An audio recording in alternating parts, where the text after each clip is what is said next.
IT കമ്പനികളും അപ്പാർട്ട്മെൻറ്റുകളും സ്ഥാപനങ്ങളും കൊണ്ട് വളരെയധികം പ്രാധാന്യമേറിയതും തിരക്കേറിയതുമായ തിരുവനന്തപുരം കഴക്കൂട്ടം-മുക്കോല ദേശീയപാത ഇരുളടഞ്ഞ് കിടക്കുകയാണ്.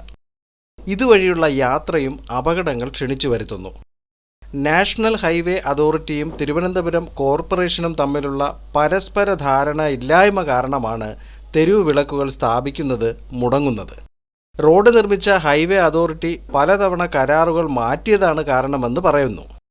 ആദ്യം തെരുവ് വിളക്കുകൾ, വൈദ്യുതി, അറ്റകുറ്റപ്പണികൾ എന്നിവ കരാറെടുത്ത കമ്പനി നിർവഹിക്കുമെന്നായിരുന്നു ധാരണ. എന്നാൽ പിന്നീട് ഇത് നടപ്പാക്കാതെ നഗരസഭയുടെ തലയിൽ കെട്ടിവെച്ചു എന്നാണ് ആരോപണം. നിലവിൽ 70 ലൈറ്റുകൾ ഹൈവേ അതോറിറ്റി സ്ഥാപിച്ചിട്ടുണ്ട്. പൊതു സ്വകാര്യ പങ്കാളിത്തത്തോടെ ഇത് ചെയ്യാമെന്നാണ് നഗരസഭ നിർദ്ദേശം മുന്നോട്ട് വെച്ചത്. ലുലു ഗ്രൂപ്പും അദാനി ഗ്രൂപ്പും ഇതിനായി മുന്നോട്ട് വരികയും ചെയ്തു. എക്സ്പ്രഷൻ ഓഫ് ഇൻട്രസ്റ്റ് പ്രകാരം ലൈറ്റ് സ്ഥാപിക്കുന്ന തൂണുകളിൽ പരസ്യ കമ്പനികൾക്ക് പരസ്യ ഹോർഡിങ്ങുകളും സ്ഥാപിക്കാം. എന്നാൽ ഇതിനോട് ഹൈവേ അതോറിറ്റി വിയോജിച്ചിരിക്കുകയാണ്. IT സ്ഥാപനങ്ങൾ, ഗവേഷണ സ്ഥാപനങ്ങൾ, അപ്പാർട്ട്മെൻറ്റുകൾ, മാളുകൾ, ഷോറൂമുകൾ എന്നിവ നിറഞ്ഞിരിക്കുന്നതിനാൽ മറ്റു ദേശീയ പാതകളേക്കാൾ വ്യത്യസ്തമാണ് കഴക്കൂട്ടം-മുക്കോല ദേശീയപാത.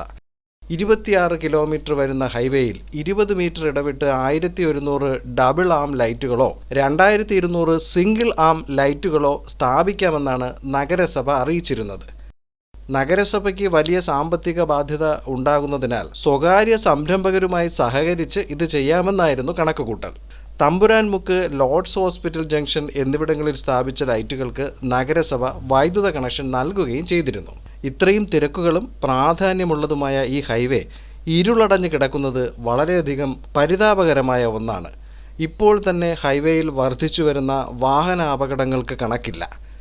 വികസന കുതിപ്പിലേക്ക് പോകുന്ന തിരുവനന്തപുരത്തിൽ ദേശീയപാതയിലൂടെ രാത്രികാല സഞ്ചാരം സുരക്ഷിതമാക്കുവാൻ എല്ലാ വകുപ്പുകളും ഏകോപനത്തോടെ പ്രവർത്തിക്കട്ടെ എന്ന് പ്രതീക്ഷയോടെ കാത്തിരിക്കാം.